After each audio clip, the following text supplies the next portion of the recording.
Hello, everyone, and welcome back to Elegance Lab. So I want to offer three principles for when you're taking action on creative projects.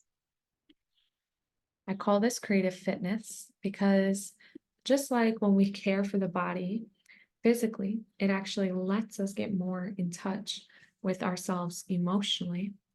When we start to care for our creativity with some level of rigor, we also can let it take shape in bigger ways. But if we're so not having any rigor because we assume creativity is something that's there or not, then when we go to try to have it emerge or take shape, if it doesn't arrive, and then we're upset and then we think we're not creative and it's a negative feedback loop.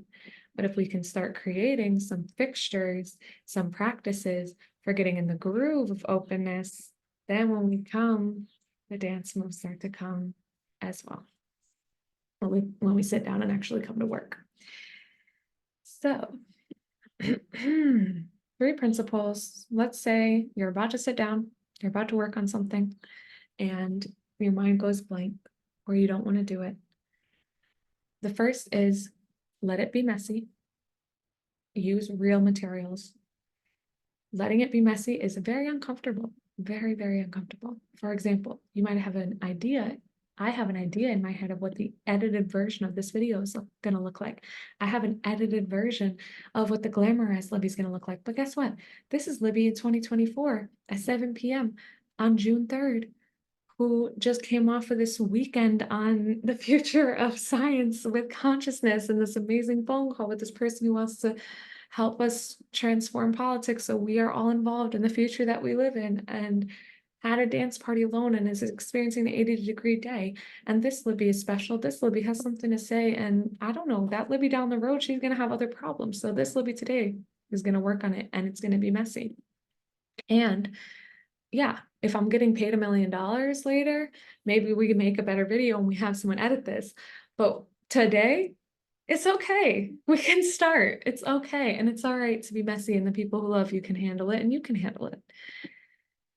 There's obviously bigger things there, and there's coaching that can happen around that, but I just want to embrace that everything can be used in nature. So it's all right for it to be a little messy with your ideas. The second thing is design loves constraints.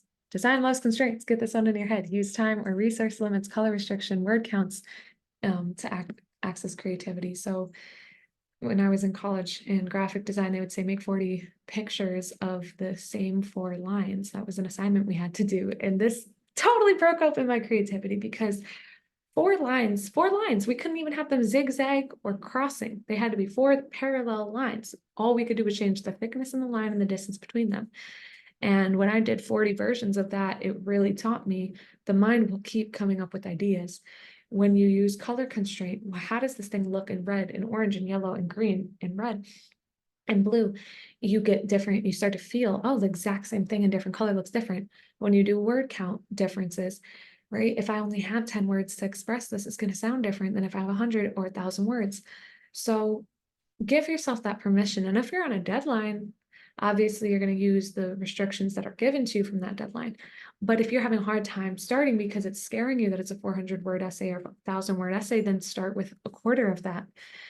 Once you start with a quarter, your mind will keep on moving. But if you never start the quarter and keep thinking about the full length version, then the mind will be stuck in fear mode and it will keep running the fear thoughts, rather than if you just would have set the timer for 10 minutes or done the 40-word or done the 100-word version or whatever, it actually would have executed in those 10 minutes rather than exhausted itself on fear.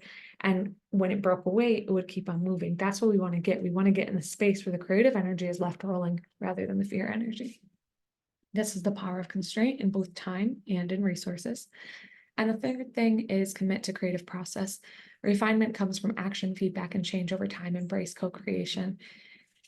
And really, with that one, it is difficult.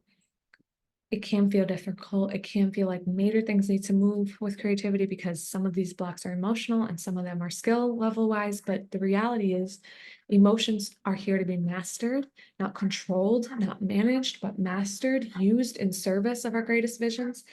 And Trials are meant to also be mastered either together or alone. So you're gonna either learn how to master your emotions or learn how to master a skill alone or learn how to work together with other people better. So there's really no wrong way to go.